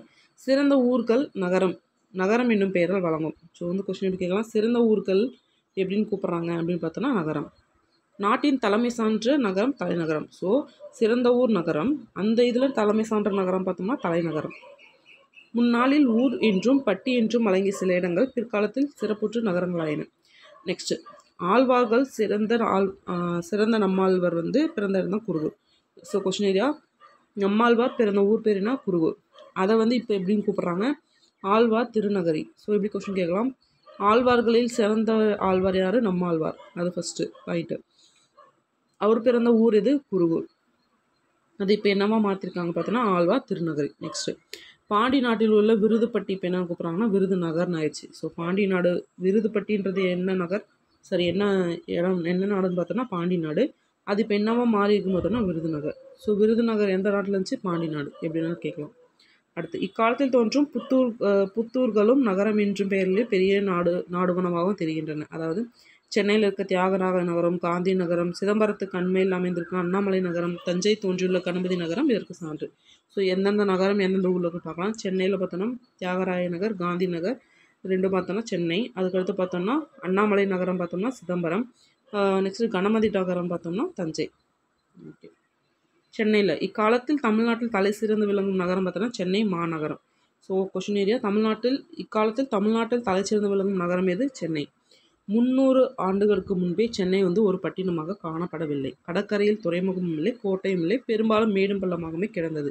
இன்று சென்னையின் அங்கங்களாக விளங்கும் மயிலாப்பூரும் திருவல்லிக்கேணியும் கடற்கரை சிற்றூராக அந்நாளில் காட்சியளித்தது. கொஸ்டின் ஏரியா, இன்று சென்னையில் அங்கங்களாக விளங்கும் டேஷ் டேஷ் கடற்கரை சிற்றுகளாக அந்நாளில் காட்சியளித்தன பார்த்தோன்னா மயிலாப்பூர் திருவல்லிக்கேணி. அடுத்து மயிலாப்பூரில் உள்ள கபாலீஸ்வரம் என்னும் சிவாலயம் மிக பழமை வாய்ந்தது அப்படின்னு சொல்லிட்டு யார் பாடியிருக்காங்கன்னு பார்த்தோம்னா திருஞான சம்பந்தர் பாடியிருக்காரு. ஸோ முக்கியமான ஒரு லைன். ஸோ ஒவ்வொரு வேர்டுமே வந்து கொஸ்டின் இதுதான். எந்த ஊர்னா மயிலாப்பூர், என்ன பேர்னா கபாலீஸ்வரன். அது கபாலீஸ்வரன்றது யாரோட இது பார்த்தோன்னா அது ஒரு சிவாலயம். அது இந்த இது பார்த்தோம்னா ரொம்பவே பழமை வாய்ந்த ஒரு சிவாலயம், கபாலீஸ்வர சிவாலயம் தான். ஸோ மயிலாப்பூரில் இருக்க கபாலீஸ்வரம் அப்படின்ற சிவாலயம் மிகவும் பழமை வாய்ந்தது. ஸோ அந்த மிகவும் பழமை வாய்ந்த சிவாலயம் எங்கே இருக்குது, மயிலாப்பூரில். அதுக்கு பேர் என்ன, கபாலீஸ்வரம். அதை பாடினது யாருன்னா திருஞான சம்பந்தர். ஸோ திருஞான சம்பந்தர்ன்றது முக்கியம். நெக்ஸ்ட்டு மயிலைக்கு அருகே உள்ள திருவண்ணிக்கலி முதல் ஆழ்வார்களால் பாடப்பெற்றது. நெக்ஸ்ட்டு ஃபஸ்ட்டு திருவல்லிக்கேணி எங்கே இருக்குது, திருமயிலைக்கு அருகே இருக்குது. ஸோ திருமயிலைக்கு அருகே இருக்க ஊர் எது, திருவல்லிக்கேணி. அது யாரால் பாடப்பெற்றது, முதல் ஆழ்வார்களால் பாடப்பட்டது. ஸோ முதல் ஆழ்வார்களால் பாடப்பட்டது எது, திருமயிலைக்கு அருகே உள்ள திருவல்லிக்கேணி. நெக்ஸ்ட்டு அதுக்கு ஃபஸ்ட்டு பார்த்தோம்னா என்ன பேர் இருந்துச்சுன்னா அல்லிக்கேணின்னு தான் இருந்துச்சு. இப்போ தான் திருவல்லிக்கேணி இருந்துச்சு. ஸோ வந்து அல்லிக்கேணி அப்படின்னா அல்லிக்குளம் அப்படின்னு சொல்லி அர்த்தம். ஸோ அல்லிக்கேணி அப்படின்றதுக்கு பொருள் என்ன, அல்லிக்குளம். அல்லி மலர்கள் அழகுற மலர்ந்து கன்னிகைகளை கவர்ந்த கேணியினை அருகே எழுந்த ஊர் அப்படின்றனால அல்லிக்கேணின்னு பெயர் இருந்துச்சு. ஸோ அல்லிக்கேணி என்று பெயர்படுறதுக்கு காரணம் என்ன, அல்லி மலர்கள் அழகுற மலர்ந்து கன்னிகைகளை கவர்ந்த கேணியின் அருகே எழுந்த ஊர். அங்கே வந்து பெருமாள் கோயில் இருந்ததுனால தான் அது திரு அப்படின்னு சொல்லிட்டு அடைமொழி இருந்துச்சு. ஸோ இதில் எப்படி கேட்கலாம்னா திருவல்லிக்கேணியில் திரு என்பது என்ன அப்படின்னு சொல்லி கீழே போட்டு அடைமொழி என்னது வேறு மொழி வர மாதிரி ஏதோ ஒன்று கொடுத்துக்கலாம். நெக்ஸ்ட்டு பார்த்தோன்னா அதுதான் திருவல்லிக்கேணி அப்படின்னு ஆச்சுன்னு சொல்லலாம். நெக்ஸ்ட்டு திருவல்லிக்கேணிக்கு வடக்கே மேடும் பள்ளமாக பல இடங்கள் இருந்துச்சு. அவற்றுள்ள ஒன்று தான் நரிமேடு. இன்றைக்கி பார்த்தோன்னா மண்ணடி அப்படின்னு வழங்கும் இடம் ஒரு மேட்டின் அடியில் பெரும் பள்ளமாக அந்நாளிலே காணப்பட்டது. ஸோ இப்போ மண்ணடி அப்படின்னு சொல்லிட்டு ஒரு இடம் சொல்கிறாங்க. அது பார்த்தோம்னா அந்த மேட்டுக்கு அடியில் பெரும் பள்ளமாக தான் வந்து அப்போ இருந்துச்சு அப்படின்றாங்க. இப்போ தான் பார்த்தோம்னா அது மண்ணடி அப்படின்னு சொல்லி கூப்பிட்றாங்க. ஸோ திருவல்லிக்கேணிக்கு வடக்க இருந்துச்சு பார்த்தோம்னா அதுதான் வந்து நரிமேடு அப்படின்னு சொல்கிறாங்க. ஓகேங்களா. நெக்ஸ்ட்டு இந்த ஊர் பேரும் இப்போ நம்ம படிக்கிறோம் இல்லையா, அது எங்கேருந்து எடுத்தாங்க அப்படின்னு பார்த்தோம்னா ராபி சேதுப்பிள்ளை. ஸோ ஊரும் பேரும் அப்படின்ற இதன் நூல் வந்து எங்கேருந்து யார் எழுதுனது யாருன்னா ராபி சேதுப்பிள்ளை, ரொம்ப முக்கியமானது. அடுத்து நெக்ஸ்ட் புறம் அப்படின்னா, புறம் என்ற சொல் இதெல்லாம் பார்த்தோம்னா மெயினான கொஷின் ஏரியா. புறம் அப்படின்னா சிறந்த ஊர்களை குறிப்பது புறம். அதேமாதிரி பார்த்தோன்னா ஆதியில் காஞ்சி என்ற பெயர் பெற்ற ஊர் பார்த்தோன்னா பின்னாடி புறம்னு சேர்ந்து காஞ்சிபுரம் ஆச்சு. பல்லவபுரத்தை பார்த்தோன்னா பல்லாவரம் ஆச்சு. கங்கை கொண்ட சோழபுரம், தருமபுரம் போன்றவை மேலும் சில எடுத்துக்காட்டலாகும். ஸோ புறத்துக்கு வந்து எக்ஸாம்பிள் சொல்லியிருக்காங்க. நெக்ஸ்ட்டு பட்டினம்னா கடைக்கரையில் உருவாகும் நகரங்கள் என்னது? பட்டினம். நகரங்கள் அதாவது கடற்கரையில் உருவாகிற நகரம் பார்த்தோன்னா பட்டினம். இது சிற்றூர்னா பாக்கம். நெய்தல் நிலத்தில் இது பண்ணுறது பார்த்தோம்னா குப்பம். ஸோ அது கன்ஃபியூஸ் ஆகிக்கூடாது. ஸோ காவிரி பூம்பட்டினம், நாகப்பட்டினம், காயல்பட்டினம், குலசேகரப்பட்டினம், சதுரங்கப்பட்டினம் ஆகியவை பட்டினம் என்னும் பெயர்கள் பெற்ற ஊர்களாகும். அடுத்து பாக்கம் அப்படின்னா கடற்கரை சிற்றூர்கள் தான் பாக்கம். ஸோ நகரம் பட்டினம், சிற்றூர் பார்த்தோன்னா பாக்கம். கோடம்பாக்கம், மீனம்பாக்கம், நுங்கம்பாக்கம், சேப்பாக்கம் இதெல்லாம் பாக்கம். அடுத்து புலம் அப்படின்னா புலம் அப்படின்னா அதோட மீனிங் என்னன்னா நிலம். ஸோ புலம்னா நிலம். எடுத்துக்காட்டு மாம்புலம், தாமரை புலம், குறவை புலம் போன்ற குறிப்பிடலாம். குப்பம்னா நெய்தல் நிலத்தில் அமைந்த வாழ்விடங்கள் தான் குப்பம். ஸோ காட்டு குப்பம், நொச்சி குப்பம் அப்படின்னு சொல்லி குறிப்பிடலாம். ஸோ அதுதான். நெக்ஸ்ட் பார்த்தோன்னா ஒரு இலக்கணம் பார்க்கலாம். மாத்திரை நமக்கு தெரியும். இலக்கணத்தில் மாத்திரை என்பது எழுத்துக்களின் ஒலியில் அளவை குறிக்கும் சொல். மாத்திரை என்பது சிறிய அளவு. கண் சிமிட்டும் நேரம், விரல் சொடுக்கும் நேரம் தான் மாத்திரை. மாத்திரையோட கால அளவு. ஸோ தமிழ் எழுத்தில் எது எவ்வளோ மாத்திரைன்னு பார்த்தோம்னா ரொம்ப முக்கியம். மெய் எழுத்துக்கு அரை மாத்திரை. அதே மாதிரி அக்கு வரும் இல்லையா, அதுக்கும் பார்த்தோம்னா ஆயுத எழுத்துக்கும் அரை மாத்திரை தான். நெக்ஸ்ட் உயிரெழுத்து குறிலுக்கு பார்த்தோம்னா ஒரு மாத்திரை. அதாவது குறில் மொத்தமாக குறில் வந்துச்சுனாவே ஒரு மாத்திரை, நெடில் வந்துச்சுனாவே 2 மாத்திரை. ஸோ அப்படி ஞாபகம் வச்சுக்கோங்க. இந்த அளவை தாண்டும் போது தான் நம்ம அளபடை அப்படின்னு சொல்கிறோம் இல்லையா, அதுதான். ஸோ எண் ஒருமை பன்மை என என பார்த்தோம்னா எண் வந்து 2 வகைப்படும். ஸோ எண் எத்தனை வகைப்படும்? 2 வகைப்படும் முக்கியம். இது என்னென்னா ஒருமை பன்மை. ஒன்றுனா ஒருமை, அதுக்கு மேலே சொல்லிச்சுன்னா பன்மை. ஸோ பூன்றது ஒருமை, பூக்கள்னா பன்மை. மாணவன்னா ஒருமை, மாணவர்னா பன்மை. ஓகே. பெயர் ஒருமையில் இருந்தால் வினை முடிவும் ஒருமையில் தான் இருக்கணும். ஸோ திருடன்னா திருடன் பிடிப்பட்டான் அப்படின்னு வரணும். இதே வந்து பன்மையில் இருந்துச்சுன்னா திருடன். இது பாருங்க, திருடன்னா திருடர்கள் வரக்கூடாது. திருடன்னா திருடர் அப்படின்னா தான் அது வந்து பன்மை. திருடர்கள் வரக்கூடாது. அதே மாதிரி மாணவன்னா மாணவர் தான் பன்மை, மாணவர்கள்னு வரக்கூடாது. ஓகே. தன்னிலை, முன்னிலை, படக்கை என இடம் 3 வகை. இடம் எத்தனை வகைப்படும்? தன்மை, முன்னிலை, படக்கை என 3 வகைப்படும். ஓகே, உங்களுக்கு தெரியும் நினைக்கிறேன். நான் அப்படின்றது தன்மை, நீன்றது முன்னாடி இருக்கவங்கள குறிப்பிடுறதுனால முன்னிலை. இதே நம்ம 2 பேர்த்த தவிர முன்னாடி நான் என்னை தவிர உன்னை தவிர மீதி இருக்கவங்க எல்லாமே படக்கை தான். அது அவன், அவள், அது தேர்ட் பர்சன் சொல்லுவாங்களே அது. தன்மை என்பது தன்னை குறிக்கும். முன்னிலை என்பது முன்னால் இருப்பவரை குறிக்கும். படக்கை என்பது தன்மை முன்னிலை அல்லாத மற்றவரை குறிப்பது. ஒவ்வொரு இடமும் அதற்கேற்ப வினை முடிவை பெற வேண்டும் அப்படின்றாங்க.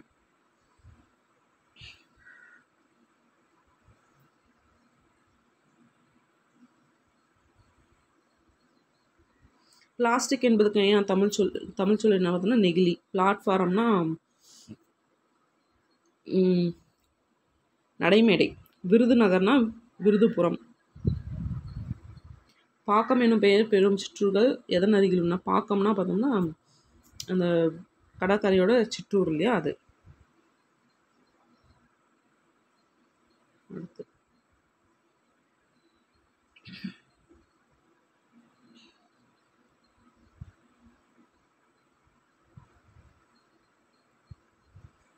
இதில் பாருங்க, முன்முயற்சின்னு என்னன்னு சொல்றாங்க. முன்முயற்சி உள்ளவர்கள் பிறர் பரிகாசம் செய்வார்களா என்று நினைத்து தயங்குவதில்லை. பிறர் நம்முடன் வருகிறார்களா என்று பார்ப்பதில்லை. முதல் ஆளாக நடந்தாலும் கவலையோ பயமோ இல்லாமல் நடக்கிறார்கள். தாழ்வு மனப்பான்மை உள்ளவர்களும் முன்முயற்சி இருக்காது. ஸோ முன்முயற்சி அப்படின்னு என்னன்னு சொல்லிட்டு கேட்கறதுக்கு வாய்ப்பு இருக்குது, பார்த்துக்கோங்க. அது மெயினான இதான். ஸோ கடைசியல் பார்க்கலாம். இயல் பார்த்தோன்னா குற்றால குறவஞ்சி. குற்றால மலையின் பலம். வானரங்கள் கனி கொடுத்து மந்தியோடு கொஞ்சும், மந்தி சிந்து கனிகளுக்கு வான்கவிகள் கெஞ்சும். காணவர்கள் விழி எறிந்து வானவரை அழைப்பர், கமலச்சித்தர் வந்து வந்து காயச்சித்தி விளைப்பார். தேனருவி திரையெழும்பி வானின் வழி ஒழுகும், செங்கதிரோன் பரிக்காலும் தேர்காலும் வழுக்கும். கூணலிலம் பிறை முடித்த வேணி அலங்காரர், குற்றால திடிக்கூட மலை எங்கள் மலையே. ஓடக் காண்பது பூம்புணல் வெள்ளம், ஒடுங்க காண்பது யோகியர் உள்ளம். வாடக் காண்பது மின்னார் மருங்கு, வருந்த காண்பது சூளுரை சங்கு. போடக் காண்பது பூமியில் வித்து, புலம்பக் காண்பது கிண்கிணி கொத்து. தேட காண்பது நல்லறம் கீர்த்தி, திருக்குற்றால தென்னாரிய நாடே. ஸோ எழுதுனது யாருன்னு பார்த்தோம்னா திருக்கூடராசப்ப கவிராயர். பொருள் பார்த்தோம்னா வளைந்த இளம்பிறையை தன் சடையில் அணிந்தவர் யார் பார்த்தோம்னா சிவபெருமான். அவர் வீற்றிருக்கும் மலை எதுன்னு பார்த்தோம்னா குற்றால மலை. அதுதான் எங்களோட மலைன்னு சொல்கிறாங்க. இந்த மலையில் ஆண் குரங்குகள் பெண் குரங்குகளுக்கு பழங்களை பறித்து கொண்டு வந்து தரும். உண்ணும்போது பெண் குரங்குகள் பழங்களை தவறவிடும். அவை சிந்தும் பழங்களை கேட்டு தேவர்கள் கெஞ்சி நிற்பார்கள். உயர்ந்த எங்கள் மலையில் உள்ள காணவர்கள் வானத்தில் இருக்கும் தேவர்களை கண் சிமிட்டி அழைப்பார்கள். சித்தர்கள் இறப்பை நீக்கும் மூலிகைகளை எங்கள் மலையில் வளர்த்து வருவார்கள். அருவியின் அலை உயர்ந்து எழும்பி வானத்தையே தொடும். அந்த அலை நீரில் கதிரவனின் தேரில் பூட்டிய குதிரைகளின் கால்களும் தேரின் சக்கரங்களும் வழுக்கி விடும். அடுத்து குற்றாலநாதராகி சிவபெருமான் வாழும் நாடு தான் எங்கள் நாடு. எங்கள் நாட்டில் மக்கள் அஞ்சி ஓடி போவதில்லை, வெள்ளம் தான் ஓடும். ஸோ மக்கள் இங்கு ஒடுங்கி இருப்பதில்லை, தவம் செய்வோரின் உள்ளம்தான் ஒடுங்கி இருக்கும். மக்கள் இங்கு நோய் வறுமையால் வாடுவதில்லை, பெண்கள் மெல்லிடை மட்டுமே வாடும். ஸோ மக்கள் இங்கு வருந்துவதில்லை, முத்துக்கள் ஈரும் சங்குகள் மட்டுமே வருந்துகின்றன. இங்கு பயனற்றவை எவையும் தூக்கி போடுவது எவையும் தூக்கி போடுவதில்லை, விதைகள் மட்டுமே மண்ணில் போடப்படுகின்றன. மக்கள் இங்கே துன்பத்தில் புலம்புவதில்லை, குழந்தைகள் காலில் அணியும் கிண்கிணிகளை புலம்பி சத்தமிடுகின்றன. மக்கள் இங்கே செல்வங்களை தேடி அலைவதில்லை, அறம் பெருமை இரண்டை மட்டுமே மக்கள் இங்கு தேடுவார்கள். இவ்வாறு குறத்தி தன் மலை வளமும் நாட்டு வளமும் கூறுகிறார்கள். ஸோ இதில் எப்படி கொஸ்டின் கேட்கலாம்னா, ஃபஸ்ட்டு பார்த்தோம்னா வளைந்த இளம்பிறையை தன் சடையில் சூரியவன் யார் அப்படின்னு பார்த்தோம்னா சிவபெருமான். இது ஒன்று. அவர் எங்கே இருக்காரு பார்த்தோம்னா குற்றாலமலை. நெக்ஸ்ட் கொஸ்டின் பார்த்தோம்னா யார் வந்து இறப்பை நீக்கும் மூலிகைகள் வந்து வளர்க்குறாங்கன்னு பார்த்தோம்னா சித்தர்கள். அடுத்து எது வந்து வலிக்கு விழுது அப்படின்னு பார்த்தோம்னா குதிரையோட கால் தான் தேரோட சக்கரத்தில் வலிக்கு விழும். அடுத்து குற்றாலநாதரை சிவபெருமான் வாழும் நாடு எங்கள் நாடுனா ஸோ யார் வந்து வாழ்கிறாங்க அப்படின்னு சொல்லி கேட்கலாம். ஸோ நெக்ஸ்ட்டு பார்த்தோம்னா நாட்டில் யார் வந்து அஞ்சுவதில்லை, எது வந்து அஞ்சு ஓடுவதில்லை, எது ஓடும்.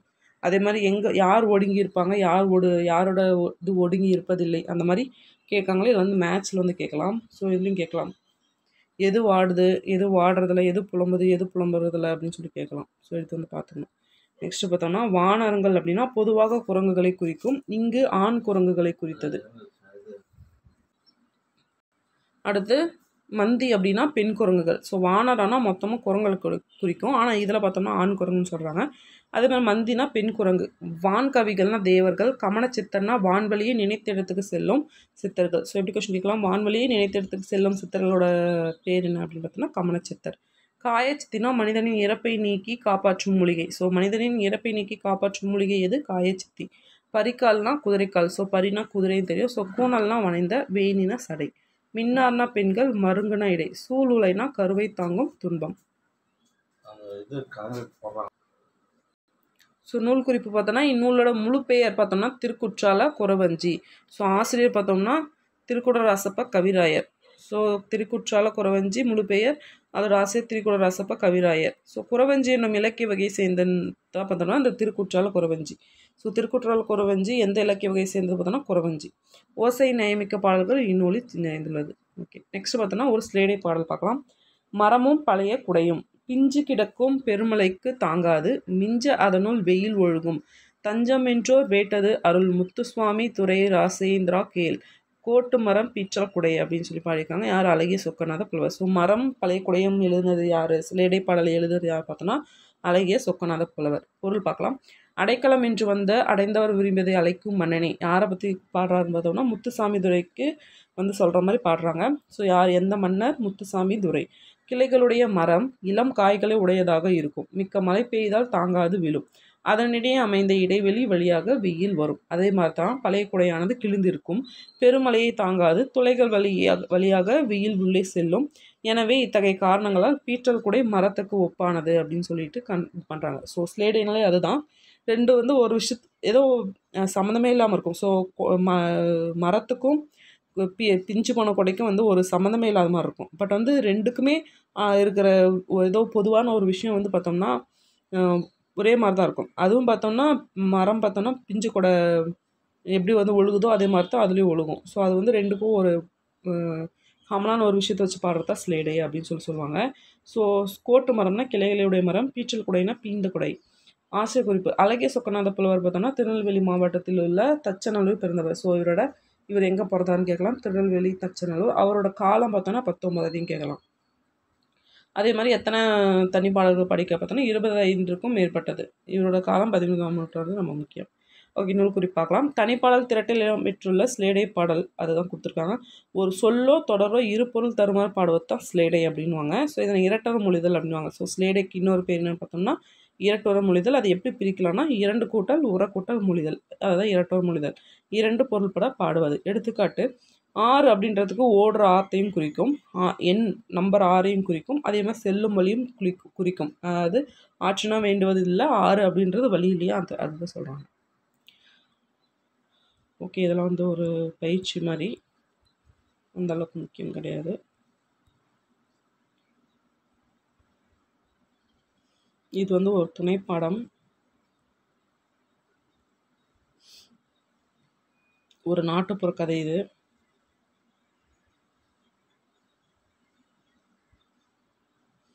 சரி, இதில் சப்போஸ் கொஸ்டின் கேட்குற மாதிரி இருந்தால் எப்படி கொஸ்டின் கேட்கலான்னா, சந்தையில் வந்து என்னத்தை விற்றாங்கன்னு என்னத்தை அவர் விற்றாரு ஒருத்தர் அப்படின்னு பார்த்தோம்னா பொருளில் வந்து விற்கிறாரு. எப்படின்னா வார்த்தை வாங்கலையோ வார்த்தை அப்படின்னு சொல்லி கேட்குறாங்க. ஸோ நாக்கில் பார்த்தோன்னா நல்ல வார்த்தையும் இருக்கும் கெட்ட வார்த்தையும் இருக்கும் அப்படின்றாங்க. என்னப்பா நீ டிஃப்ரெண்ட்டாக இருக்குது, ஊர் சந்தையில் வந்து புடலங்காய் விற்பாங்க, புது துணி விற்பாங்க, நீ என்ன வார்த்தை விற்கிற அப்படின்னு சொல்லும்போது, ஆமாம் புது வியாபாரம் தான், வாழ்க்கையில் காயம்பட்ட மக்களுக்கு கவலைப்படுகிற மக்களுக்கும் ஆறுதல் வார்த்தை வேண்டும், குழப்பத்தில் தவிக்கின்ற கோடான கோடி மக்களுக்கு வார்த்தை வேணும், அதனால் தான் வார்த்தையை விற்கிறேன் அப்படின்றாங்க. பக்கத்தில் ஏதோ சத்தம் பலமாக கேட்டது. அப்பாவியாக தோற்றமளித்த ஒருவன் 2 கைகளை நீட்டி வானத்தை பார்த்து சுற்றி சுற்றி வந்தான். பக்கத்தில் இருந்தவர்கள் என்னப்பா இப்படி உன்னையே சுற்றி கொள்கிறாய் அப்படின்னு கேட்குறாங்க. அம்மாவும் நானும் சந்தைக்கு வந்தோம், அம்மாவை காணோம், சுற்றி சுற்றி தேட சொல்லி ஒருவர் சொன்னார், அதனால் தான் சுற்றுகிறேன் என்றான் அந்த அப்பாவி. சரியான முட்டாள்னி என்றார் ஒரு ஆள். இதை கேட்டுக்கொண்டிருந்த வார்த்தை வியாபாரி, சில முட்டாள்களையும் அறிவாளியாக்க வார்த்தை என்னிடம் இருக்கிறது என்று சொன்னான். அப்பாவி அவரிடம் வந்து என்ன விற்கிறீங்க அப்படின்னு கேட்குறான். வார்த்தைகளை விற்கிறேன், காசு இருந்தால் கூட உனக்கு வார்த்தைகள் தேவைப்படும் என்றார் வியாபாரி. என்கிட்ட காசு இல்லைங்க, நாளைக்கு தர்றேன் என்றான் அந்த அப்பாவியிடம். சரி, உன்னை பார்த்தால் பாவமாக இருக்குது, நான் உனக்கு ஒரு வார்த்தை தர்றேன், நீ எல்லோரிடமும் அதையே சொல்லு அப்படின்றாங்க. அந்த வார்த்தை என்னன்னு பார்த்தோம்னா வணக்கம். அதுதான் நான் உனக்கு கொடுக்கும் ஃபஸ்ட் வார்த்தை. ஸோ கேட்கலாம், அவங்க கொடுத்த வார்த்தை என்ன அப்படின்னு கேட்கும்போது வணக்கம். அப்பாவி அவரிடம் வணக்கம் சொல்லிவிட்டு அப்பால் சென்றான். சற்று தொலைவு செல்வதற்குள் வெளிநாட்டு பயணி ஒருவர் எதிரே வந்தார். அவர் பார்த்தோன்னு வணக்கம் என்றான் அப்பாவி. அவரது முகம் பூ போல மலர்ந்தது. மகிழ்ச்சியாய் அப்பாவியை அணைத்து கொண்டார், தட்டி கொடுத்தார்.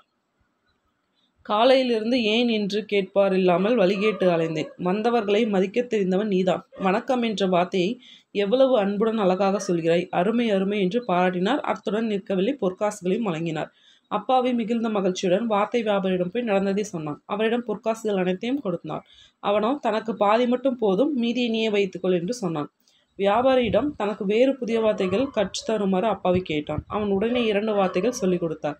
மகிழ்ச்சியாய் இருங்கள். ஸோ ஃபஸ்ட்டு வணக்கம், அடுத்து மகிழ்ச்சியாய் இருங்கள்.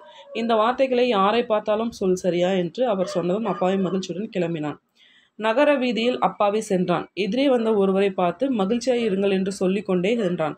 எதிரே ஒரு பெரும் ஊர்வலம் ஆரவாரமாக வந்தது. அலங்கரிக்கப்பட்ட பட்டத்து யானைகள் வந்தன. குதிரைப்படை வீரர்கள் வந்தார்கள். முரசுகள் அதிர, கொடிகள் பறக்க வந்தார்கள். என்ன செய்தி? வேட்டையாடுவதற்காக சென்றிருந்த அரசன் நாடு திரும்பி கொண்டிருந்தான். அப்பாவி அதை பார்த்தான். காவலர்கள் தடுத்தார்கள். ஆனால் முண்டியடித்து கொண்டு அரசனின் முன்பாக சென்று விட்டு பவனி வந்த அரசனின் எதிரே நின்று மகிழ்ச்சியாயிருங்கள் என்றான். அரசனுக்கு கோபம் வந்தது. என்ன திமிர், இந்த நாட்டின் அரசன் நான், என்னை வழிமறித்து வாழ்த்துகிறான் ஒரு பொடியன் என்று கத்தினான். காவலர்களை அழைத்தான். அப்பாவியை சிறையில் அடைக்கும்படி ஆணையிட்டான். உடனே அப்பாவி மகிழ்ச்சியாயிருங்கள் என்றான். அரசனுக்கு இன்னும் அதிகமாக கோவம் வந்துச்சு. அதனால் வந்து என்னை கேலி செய்கிறான்னு சொல்லிட்டு அவனை கொலைக்களத்துக்கு கூப்பிட்டு போங்கன்றாங்க. அப்பயும் மகிழ்ச்சி இருங்கள்ன்றான். அப்பயுமே பார்த்தோன்னா அந்த கொலைக்களத்துக்கு இழுத்து போகிற வீரர்கள்ட்டையும் பார்த்தோன்னா மகிழ்ச்சியாக இருங்க அப்படின்னு சொல்கிறான். அது மட்டும் இல்லாமல் தலையை வெட்டுவதற்கு வந்த 2 முரடர்கள் வந்து வராங்க. அவங்களையும் பார்த்து மகிழ்ச்சியாக இருங்கன்னு சொல்கிறாங்க. அவங்க அந்த முரடர்களுக்கு வந்து அழுகாட்சியே வந்துருச்சு. அதாவது பார்த்தோம்னா நாங்கள் வந்து ஒரு கொலை பண்ணுறவங்க, நாங்கள் வந்து கொடூரமாக கழுத்தை வெட்டுறவங்க, எங்களையும் மகிழ்ச்சியாக இருங்கன்னு சொல்கிற அப்படின்னு சொன்ன மனுஷன் நீ தான். அதனால் என்னால் அரசரே வந்து எங்களை வெட்டினாலும் பரவாயில்ல, நாங்கள் வந்து அதை ஏற்றுக்குறோம், உன்னை வந்து வெட்ட முடியாதுன்னு சொன்னாங்க.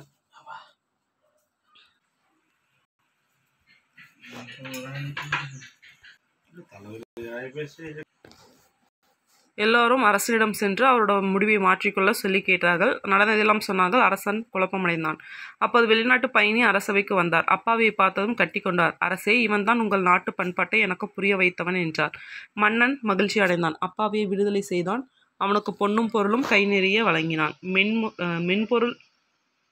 பொன்பொருள் முதலான பரிசுகளுடன் அப்பாவி அம்மாவிடம் திரும்பினான். மகனை பூரிப்புடன் நினைத்து கொண்டாள் அம்மா. வணக்கம், மகிழ்ச்சியாக இருங்கள் என்று அம்மாவிடம் சொன்னான் அப்பாவி. இது ஒரு நாட்டுப்புற கதை. இலக்கணம் மொழித்திறன் பார்க்கலாம். நான் நேற்று திரைப்படம் சென்றேன், அவன் நாளைக்கு வந்தான், இந்த புத்தகத்தை 2 ஆண்டுகளுக்கு முன் நான் வாங்குவேன். ஓகே, இந்த வாக்கியங்களை படித்ததும் இவற்றில் உள்ள பிழைகள் என்னென்பது உங்களுக்கு புரிந்திருக்கும். என்ன பார்த்தோம்னா, வினைச்சொற்களின் காலம் பிழையாக வந்திருக்கிறது. எப்படி இருக்கும்? நான் நேற்று திரைப்படம் சென்றேன் வரும். அதே மாதிரி நான் நாளைக்கு வருவான், அவன் நாளைக்கு வருவான் வரும். இந்த புத்தகத்தை 2 ஆண்டுகளுக்கு முன் நான் வாங்கினேன் அப்படின்னு சொல்லிட்டு வரும். நெக்ஸ்ட் காலம். காலம் எத்தனை வகைப்படும்? 3 வகைப்படும். இறந்த காலம், நிகழ்காலம், எதிர்காலம். அடுத்து காலத்தை குறிக்கும் சரியான வினைச்சொல்லை பயன்படுத்த வேண்டும். பார் என்னும் வினைச்சொல் காலத்திற்கு ஏற்றபடி எப்படி பண்ணலாம்னா, இறந்த காலம்னா ஏன்னு வரும், நல்லாவே தெரியும். அதே மாதிரி பார்க்கிறேன் அப்படின்னா நிகழ்காலம், பார்ப்பேன் அப்படின்னா எதிர்காலம்னு சொல்லிட்டு தெரியும். இதில் பார்த்தா பாத்திமா நன்றாக தேர்வு எழுதினாள் அப்படின்னா எழுதினாள், முடிஞ்சு போச்சு, இறந்த காலம். சிங்காரம் கடைக்கு போக மறுத்தான், அதே தான் வரும். அடுத்து பார்த்தோன்னா பக்கத்தில் இருப்பவரை பார்த்து பார்த்து எழுதுகிறான் இப்போ எழுதிட்டுருக்கான் அப்படின்னு நிகழ்காலம். ஆசிரியர் வந்தவுடன் கேள்வி கேட்பார்ன்றது எதிர்காலம். அடைப்புக்குறிக்குள் இருக்கும் வினைச்சொல்லை காலத்திற்கு ஏற்றபடி மாற்றி எழுதுங்கள். அன்று நடந்த பேச்சு போட்டியில் நான் 1 மணி நேரம் பேசினேன். அடுத்து நேற்று இரவு அந்த பாடத்தை நான் படித்தேன். உன் வீட்டு விருந்துக்கு கட்டாயம் நான் வருவேன். அப்பா வந்ததும் திட்டுவார் இல்லை திட்டினார் அப்படின்னு கூட சொல்லலாம். இப்போது நான் தமிழ் படிப்பேன். ஓகே. உண்டு இல்லை என்ற 2 சொற்களையும் நாம் மிகுதியாக பயன்படுத்துகிறோம். உண்டு இல்லை என முடியும் சொற்களில் காலம் வெளிப்படையாக இல்லை, குறிப்பாகத்தான் நாம் புரிந்து கொள்ள வேண்டும். பாத்திமா தேர்வை சரியாக எழுதவில்லை. ஸோ இதை பார்த்தோம்னா இறந்த காலம் அப்படின்னு சொல்கிறாங்க. அண்ணன் வந்ததும் உனக்கு பரிசு உண்டு அப்படின்றது எதிர்காலம். அகராதி பார்ப்போம். பின்வரும் சொல் தொகுதியில் அகராதியில் முதலில் வரக்கூடிய சொல்லை கண்டறிந்து எழுதுக அப்படின்னு பார்க்கும்போது தச்சர், தங்கம், தகரம். ஸோ அதில் பார்த்தோம்னா தாத்தா எல்லாமே ஃபஸ்ட்டு வந்துருச்சு. அடுத்து இது பார்க்கும்போது பார்த்தோம்னா கா வரும், காவரிசை வருமா, கா. அப்போ தகரம். அதுக்கடுத்தது ngா வரும். அடுத்து பார்த்தோம்னா சா வரும். அதேமாதிரி பருத்தியில் பார்த்தோம்னா பா வரும் ஃபஸ்ட்டு. அதுவும் பாலை பார்த்தோம்னா ராதா வரும். அடுத்து லா வரும். அடுத்து பின்னல் வரும்.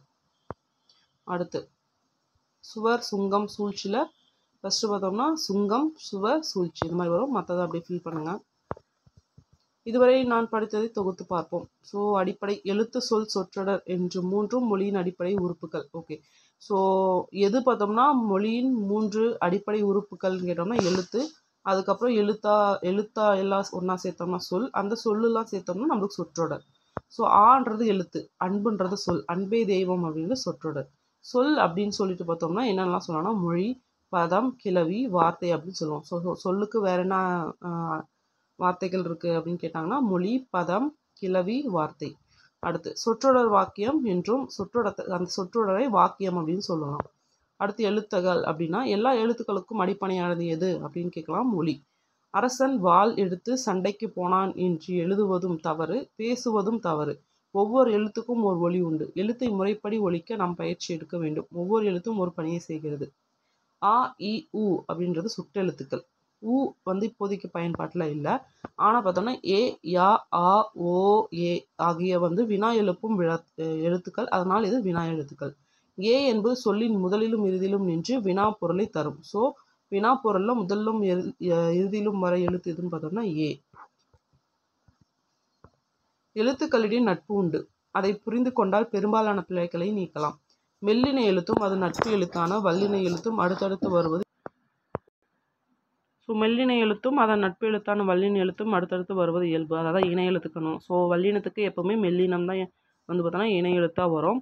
ஸோ ஃபார் எக்ஸாம்பிள் பார்த்தோன்னா இங்குக்கு காவும் இஞ்சுக்கு சா அந்த மாதிரி சொல்லிட்டு வரும். நெக்ஸ்ட் உண்டான்.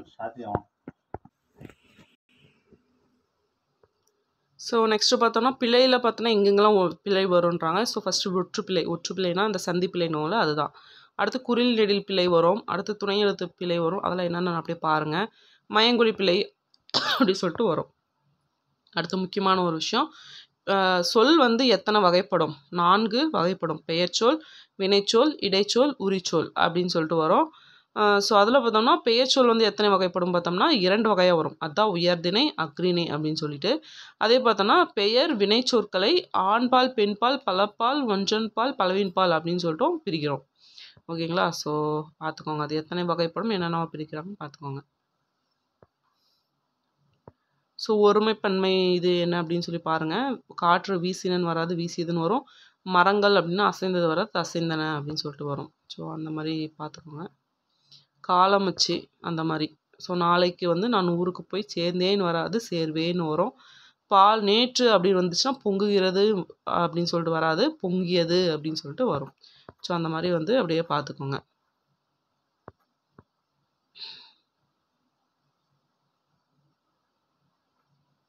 ஓகே. ஒரு புலம்பக் காண்பது கிண்கிணி கொத்து, குற்றால மக்கள் தேடுவது அறம், பண்பு. 2 பொருள் பாடுவது ஸ்லேடை.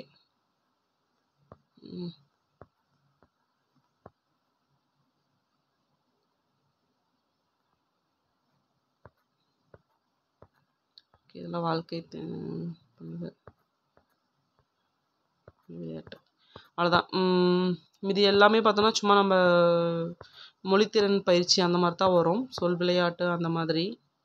இது பார்த்தோன்னா அகர வரிசைப்படி எழுதுக. அகர வரிசை வந்து தெரிஞ்சுக்கோங்க. அதில் எழுதி பாருங்கள் நீங்களே. பல்லாண்டு, முத்து, ஆமணக்கு, அரசன், கொம்பன் இருக்குது. இதில் அகர வரிசை பார்த்தோம்னா ஃபஸ்ட்டு உயிரெழுத்து வரும். அதில் பார்த்தோன்னா அரசன்றது வரும். அடுத்து ஆ வருமா, ஆமணக்கு. ஈ இருக்கா, ஈ அந்த மாதிரி. அதுக்கப்புறம் உயிரெழுத்து எதுவுமே இல்லை. அடுத்து பார்த்தோன்னா உயிர்மைக்கு போகலாம். அந்த உயிர்மை எழுத்தில் ஃபஸ்ட்டு கா வரிசை வரும். கா வரிசை என்ன இருக்குது பாருங்கள், கொம்பு. அடுத்து பார்த்தோன்னா காக்கு அடுத்தது பா வரும், அதுக்கடுத்து மா வரும். அந்த மாதிரி தான் அகர வரிசைப்படுத்தி பார்த்தோன்னா அந்த மாதிரி இந்த நட்பு, அன்பு, மகிழ்ச்சி, பள்ளி, விளையாட்டு, வீடு, தோட்டம் இதை பண்ணுங்கள். இதில் பார்த்தோன்னா ஃபஸ்ட்டு ஆ வரும், உயிரெழுத்தானா அன்பு வரும். அடுத்து கா வரிசை வருதா பாருங்கள், ஆ வருதா பாருங்கள், சா வருதா பாருங்கள். அதாவது இது வந்து நீங்கள் எப்படி புரிஞ்சுக்கணுன்னா, அகர வரிசையில் எப்பவுமே ஃபார் எக்ஸாம்பிள் வந்து இப்போ கா, கக்கா, கிக்கி, குக்குன்னு இருக்கா. ஸோ இப்படி தான் வரும். அங்கா அந்த மாதிரி காசா அது மாதிரி வரும் இல்லையா. ஸோ எப்போவுமே அகரவரிசைன்றது இப்படி பார்க்கக்கூடாது, இப்படி தான் பார்க்கணும். புரியுதுங்களா? ஃபார் எக்ஸாம்பிள் வந்து கொக்கு இருக்குது, அதே மாதிரி சட்டை இருக்குது அப்படின்னா, ஸோ இது வந்து ஓ வரிசையில் தானே வருது, ஆனால் இது ஆ வரிசையில் தானே வருது அப்படின்னு சொல்லிட்டு சட்டையை எடுத்து முன்னாடி போட்டு அதுக்கப்புறம் கொக்கு போட்டக்கூடாது. ஏன்னா சில டைம் இந்த பிரச்சனை வரும். ஏன்னா நானே ஃபஸ்ட்டு அந்த மாதிரி மிஸ்டேக் பண்ணேன். பட் வந்து உண்மையிலே எப்படி எழுதணும்னா இப்படி தான் எழுதணும். ஃபஸ்ட்டு கா வரிசை, அடுத்து கா, அடுத்து கீ அந்த மாதிரி போட்டு அடுத்து ngா இதுக்கு வரணும். அதே மாதிரி பார்த்தோன்னா சா அந்த மாதிரி தான் வரணும். இப்படி தான் வந்து அகர வரிசையை பார்க்கணுமே தவிர இப்படி பார்க்கக்கூடாது. ஸோ அதை வந்து கரெக்டாக பார்த்துக்கோங்க. ஓகேங்களா? ஓகே, அவ்வளோதான். இதில் வந்து பார்க்க வேண்டியது அதுதான், மெயினானது அதுதான். அகர வரிசையில் வந்து பார்க்க வேண்டியது தான். அதாச்சும் ஒரு 4-5 பயிற்சி எடுத்திங்கன்னா கன்ஃபார்ம் வந்து அகர வரிசையில் நீங்கள் மிஸ்டேக் பண்ணுறதுக்கு வாய்ப்பே கிடையாது. நீங்கள் இதில் இருக்க பயிற்சி இது பாருங்கள். இல்லைனா நீங்கள் நெட்லேயே போட்டு பார்த்தீங்கன்னா பயிற்சி போட்டு பார்த்தீங்கன்னாவே நிறைய வரும். ஸோ அதை வச்சு நீங்கள் அப்படியே ட்ரை பண்ணுங்கள். இல்லை ப்ரீவியஸ் இயர் கொஸ்டின் எடுத்து ட்ரை பண்ணி பார்த்தீங்கன்னாவே நீங்கள் வந்து இனிமேல் அகர வரிசையில் மிஸ்டேக் பண்ணவே முடியாது. ஏன்னா நம்ம வந்து அதை ரொம்ப சில்லியாக நினச்சி விட்டு வந்துடுவோம். ஆனால் அதில் தான் வந்து நம்ம மிஸ்டேக் பண்ணுறதே பார்த்தோன்னா சிம்பிளான விஷயத்தில் மிஸ்டேக் பண்ணுவோம். அதனால் அதெல்லாம் கொஞ்சம் பார்த்துக்கோங்க. அவ்வளோதான். ஓல்டு 6th புக் வந்து முடிச்சாச்சு. 1லேருந்து 9 வரைக்கும் இப்போ முடிச்சாச்சு. ஸோ 6th புக் வந்து டோட்டலாக முடிச்சு போட்டாச்சு. நீங்கள் அப்படியே வந்து எப்படிலாம் கொஷின் கேட்குறாங்கிறத பார்த்து கரெக்டாக வந்து நான் சொல்லியிருக்கேன். எனக்கு தெரிஞ்ச அளவுக்கு நான் சொல்லியிருக்கேன். நீங்கள் வந்து அதையும் நோட் பண்ணிக்கோங்க. இல்லை உங்களுக்கு எக்ஸ்ட்ரா தோணாலும் நோட் பண்ணிக்கோங்க. இல்லை உங்களுக்கு பிடிச்ச மாதிரி நோட் பண்ணிக்கோங்க. நெக்ஸ்ட்டு 7ஆம் வகுப்பில் வந்து நான் உங்களை மீட் பண்ணுறேன். பாய்.